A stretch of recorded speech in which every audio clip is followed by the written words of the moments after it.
कुटुंबियांसह गणपती दर्शनावरून परतताना ट्रकच्या धडकेत मोटरसायकलस्वार तरुण ठार झाल्याची घटना भंडारा शहरातील साई मंदिर रोडवर दिनांक 2 सप्टेंबर रोजी रात्री 10 वाजता दरम्यान उघडकीस आली आहे।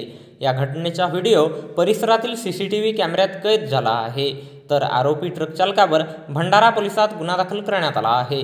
नागपूर जिल्ह्यातील मोहाडी गोवरी येथील जगदीश गजानन चकोले वय 36 वर्षे हा मोटरसायकल क्रमांक MH40 AU 6136 आणि अन्य एका मोटरसायकलने आपले कुटुंबीय आणि मित्रांच्या कुटुंबासह गणपती दर्शनाकरिता आलेला होता। दरम्यान दिनांक 2 सप्टेंबर रोजी रात्री 10 वाजता दरम्यान भंडारा शहरातील बालाजी लॉन समोर साई मंदिर रोडवर आरोपी अशोक लेलँड कंपनीच्या ट्रक क्रमांक CG07 BP 9677 च्या चालकाने त्याच्या ताब्यातील वाहन भरधाव वेगाने लापरवाहीने चालवून मोटरसायकलला मागेहून धडक दिली। यात जगदीश याचा घटनास्थळीच मृत्यू झाला, तर त्याची पत्नी आणि मुलगा हे जखमी झाले।